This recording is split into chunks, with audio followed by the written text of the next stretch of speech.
In tonight's news edition, world leaders and Jordanian officials congratulate His Majesty on his 54th birthday, wishing him continued good health and the country more progress and prosperity.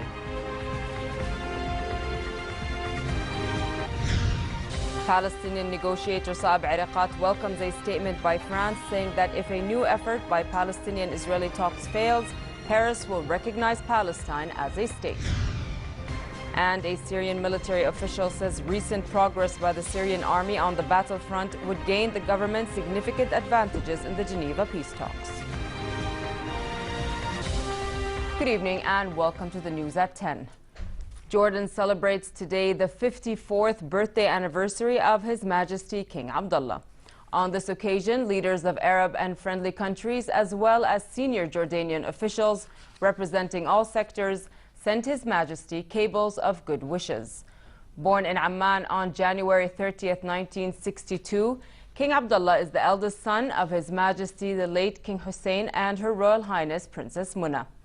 Since his accession to the throne in February 1999, King Abdullah has focused his efforts on reinforcing the rule of law, realizing equitable opportunities and justice among Jordanians, advancing the development process, and highlighting the kingdom's role in the international arena.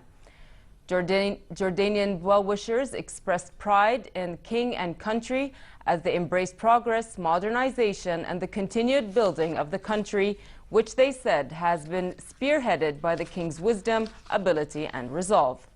Under the king's reign, they said Jordanians have transcended many harsh events and junctures, and the country has advanced towards a new phase of building and reform, resilience, and more determination. Here at Jordan Television, the English news team would like to wish His Majesty a happy birthday and continued good health. Prime Minister Abdullah visited Al-Azraq refugee camp to inspect conditions and services offered to Syrians ahead of a donors conference that will convene in London next month. Accompanying the Prime Minister on the field visit were Minister of Interior Salam Hamad, Minister of Planning and International Cooperation Imad Fakhouri, and State Minister for Media and Communication Mohammed Al-Momani, as well as the Zarqa Governor and Director of Public Security. According to UN reports, international assistance to Jordan during the past 2 years covered only 38% of the cost of hosting Syrian refugees, while the remaining 62% were borne by the national economy. Speaking to reporters at the camp, Nsour said what is needed is not relief aid to Syrians, but support to the national community so that Jordan can continue to help Syrians through the creation of work opportunities and livelihood. He said His Majesty the King will address the London conference, where he will reveal the extent of the crisis on Jordan. It is no more just about refugees, but there is a security burden, radicalism, sleeping cell, and smuggling of drugs and of people and goods, said Nsour. Here's an excerpt. الأمم المتحدة تقول مش إحنا اللي بنقول.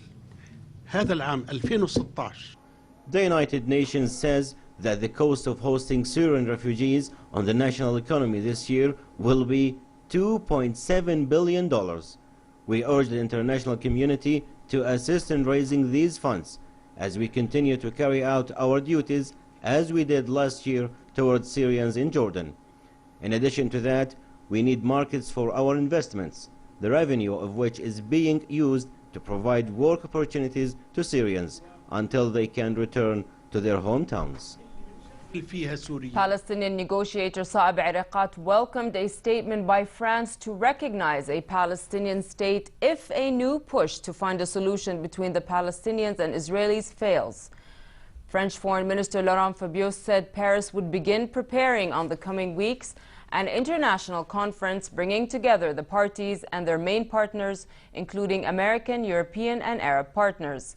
And if this last attempt at finding a solution hits a wall, he said, in this case, France would face its responsibilities by recognizing the Palestinian state.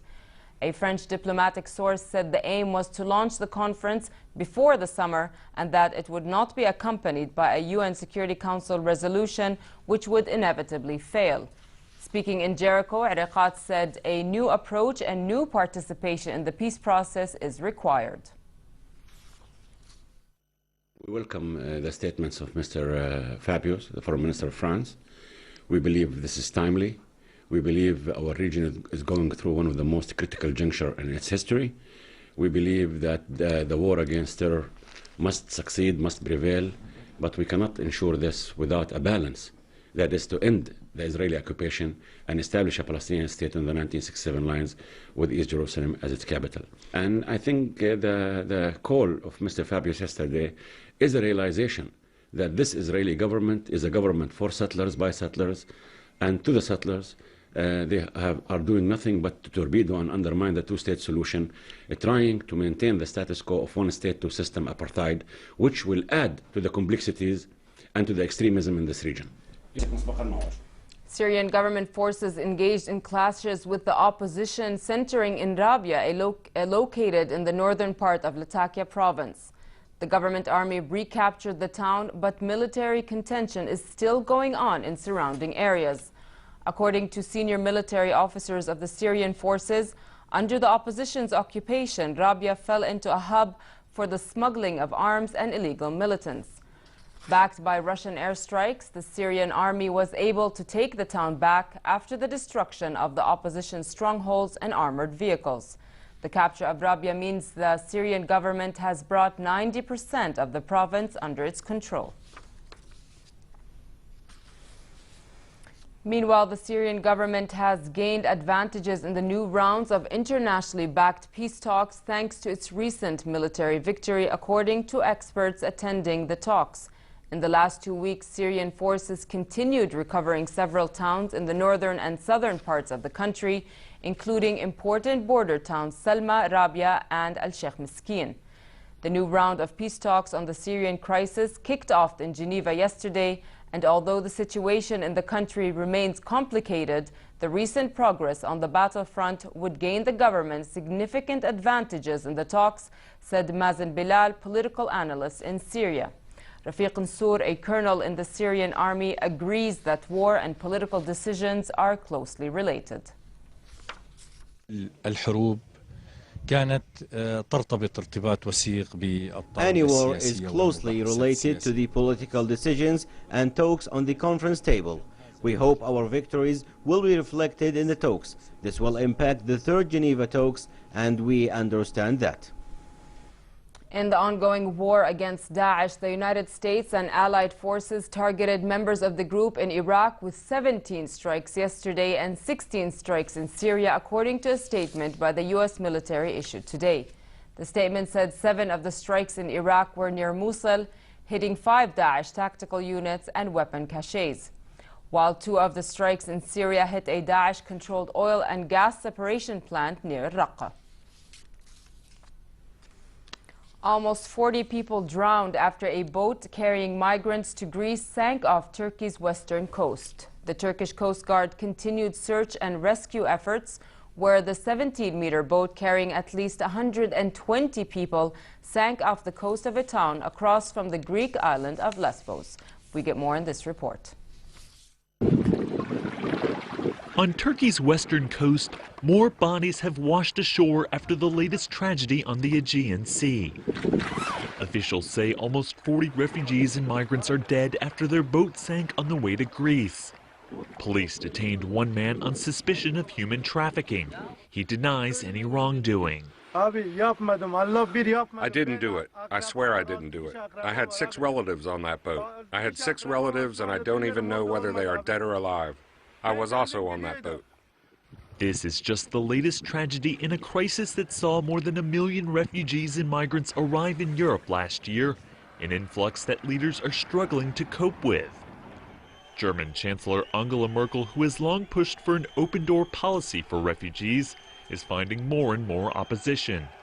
Outside an event held by Merkel's Christian Democratic Union Party, supporters of the anti-immigration Alternative for Germany party chastised the chancellor. Inside, Merkel insisted that asylum seekers from Syria and Iraq would go home once the conflicts there had ended.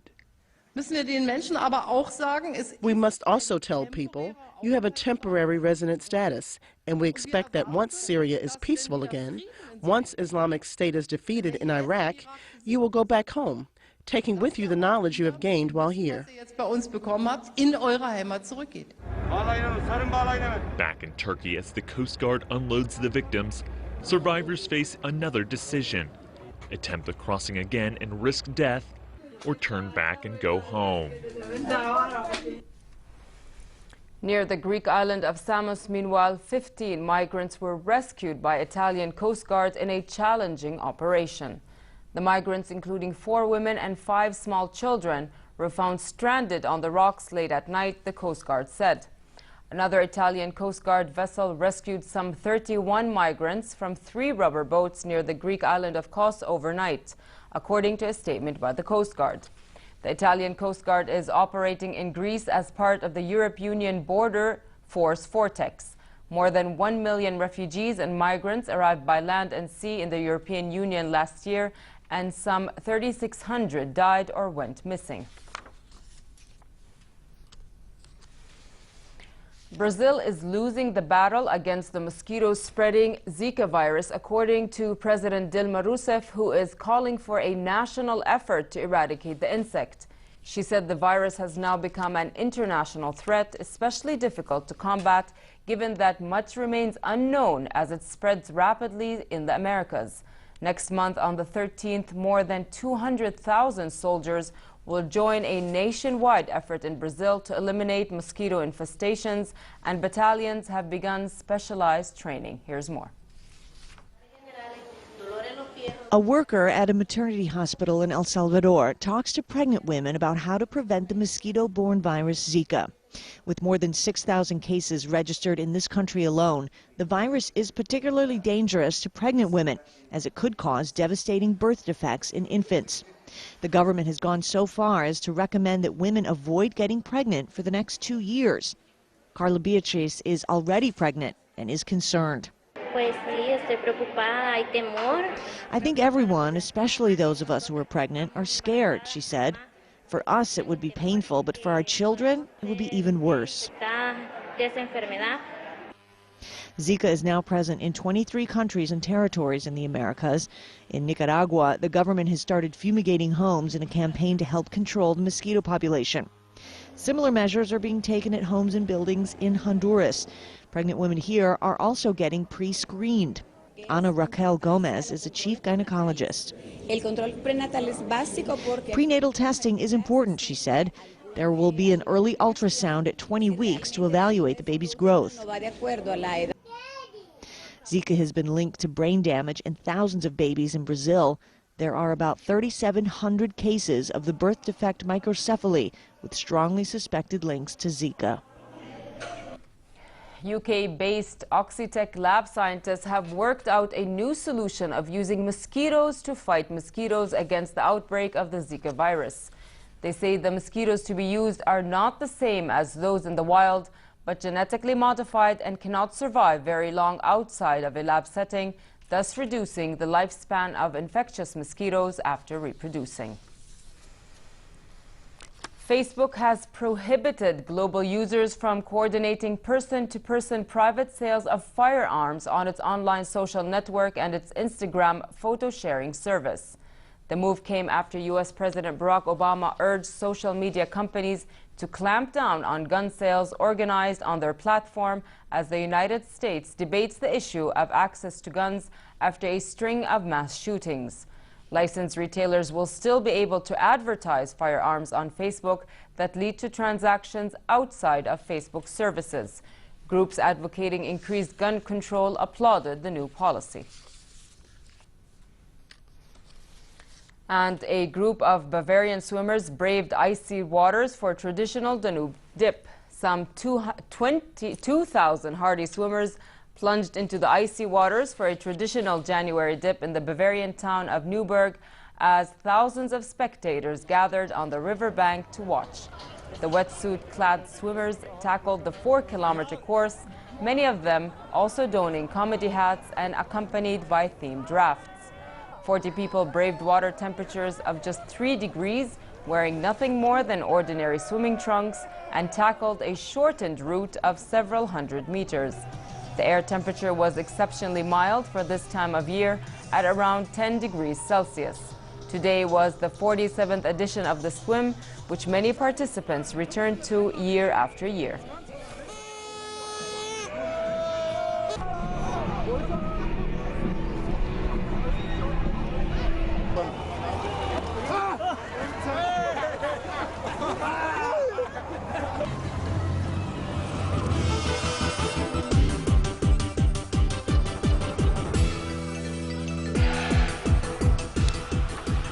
Angelique Kerber upset world number 1 Serena Williams 6-4, 3-6, 6-4 to clinch the Australian Open and become the first German to win a Grand Slam title since her childhood idol Steffi Graf in 1999.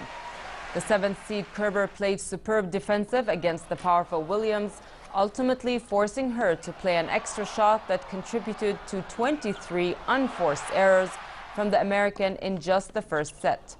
34-year-old Williams had been seeking her 7th Melbourne Park title and 22nd overall, which would have moved her into a tie with Graf for the most Grand Slam single titles in the Open era.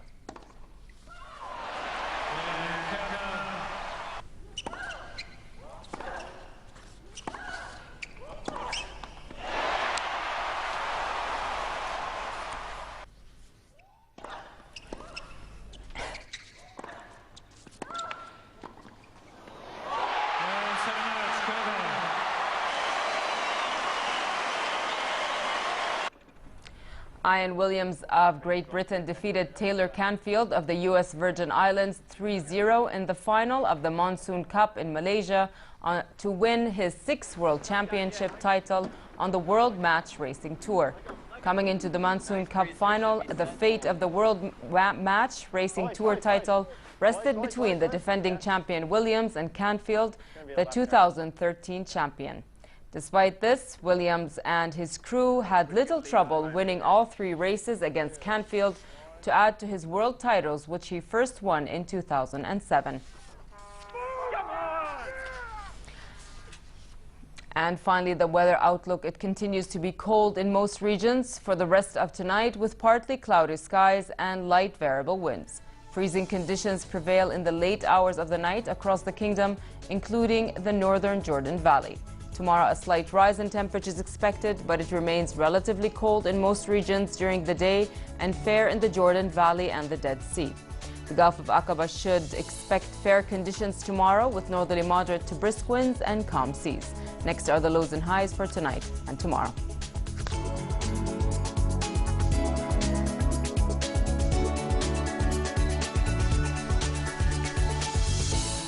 To end the news, here's a reminder of our top stories. World leaders and Jordanian officials congratulate His Majesty on his 54th birthday, wishing him continued good health and the country more progress and prosperity. Palestinian negotiator Saeb Erekat welcomes a statement by France saying that if a new effort for Palestinian-Israeli talks fails, Paris will recognize Palestine as a state. And Syrian military official says recent progress by the Syrian army on the battlefront would gain the government significant advantages in the Geneva peace talks. With that, we come to the end of tonight's news. I'm Nancy Khair. Thank you for watching and have a good night.